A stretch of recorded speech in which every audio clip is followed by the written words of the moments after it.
أعوذ بالله من الشيطان الرجيم. بسم الله الرحمن الرحيم. قل إن كنتم تحبون الله فاتبعوني يحببكم الله ويغفر لكم ذنوبكم والله غفور رحيم. دی آیت مبارکه کې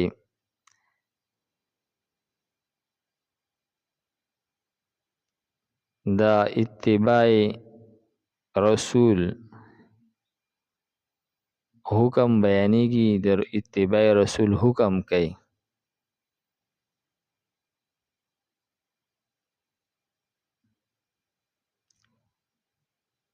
مخکې آیت کې وفرمایل،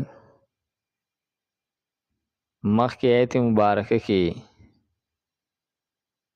د الله تعالی د دشمنانو سره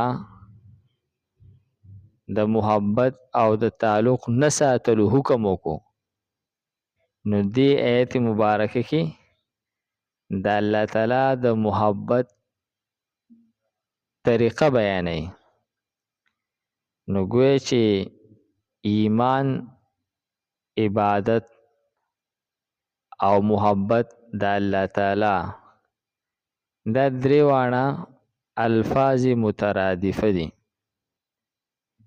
نو فرمایي چې قل تو ورته ووایه ان کنتم تحبون الله، که چېرې تاسو د الله تعالی سره مینه کوئ، د الله تعالی سره محبت کوئ. ګویا چې د الله تعالی سره مینه او محبت دا د ایمان او د عبادت هغه اهمه تقاضا ده. د یو مؤمن دپاره د الله تعالی ایمان، د الله تعالی محبت دا اول ترجیح لري او اول حیثیت او اهمیت لري. نو فرمایي که چېرې تاسو د الله سره مینه کوئ، فتبعوني، ته دغه مؤمنانو ته ووایه که تاسو د الله سره مینه کوئ نو زما تابعداري کوئ، د پیغمبر تابعداري کوئ. یحببکم الله، الله تعالی به ستاسو سره مینه وکړي. د الله تعالی محبت، د الله تعالی سره محبت کول دا ګویا چې د ایمان د تقاضو نه یو اهمه تقاضا ده. او د الله تعالی محبت حاصلېدل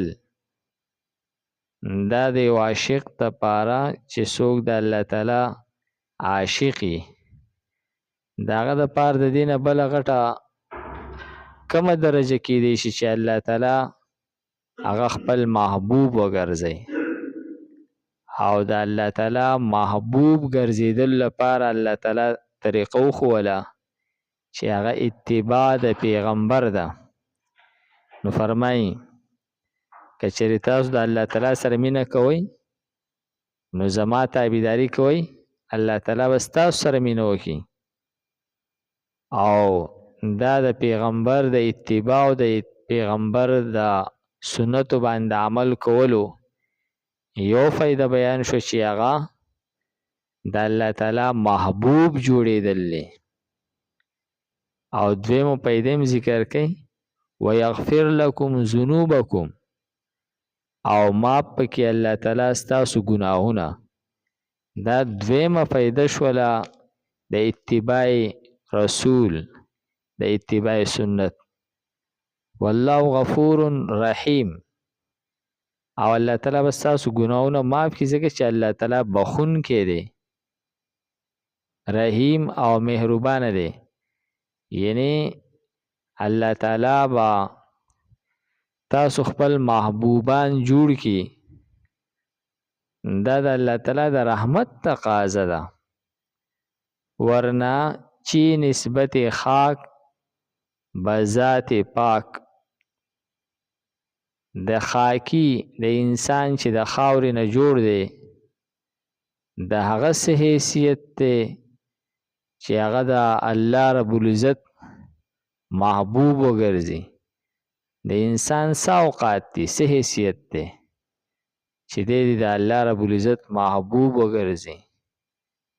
نو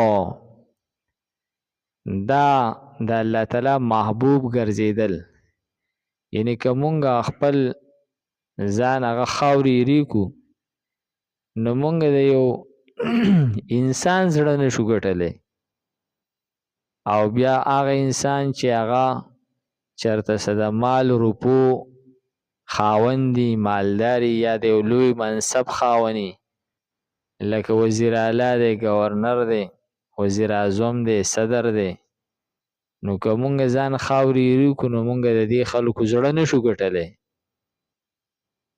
او الله رب العزت چې دومره عظیم ذات دی، داغه محبوب جوړېدل چې دا ډیره عظیمه درجه ده، دا صرف په اتباع رسول او اتباع سنت باندې هغه ایښودې ده. او اتباع سنت څه داسې دونه مشکل کار نه دی چې د انسان د بس نه دی بهري. نو دا د الله تعالی د رحم تقاضا ده، دا د الله تعالی رحم دی چې په اتباع سنت باندې او په اتباع رسول باندې یو سړی د الله تعالی محبوب ګرځي. نو وی فرمایل چې الله تعالی بخونکی دی او بې حده مهربانه دی چې ستاسو په دې عمل باندې الله تعالی تاسو دومره عظیم درجه او منصب درکړي.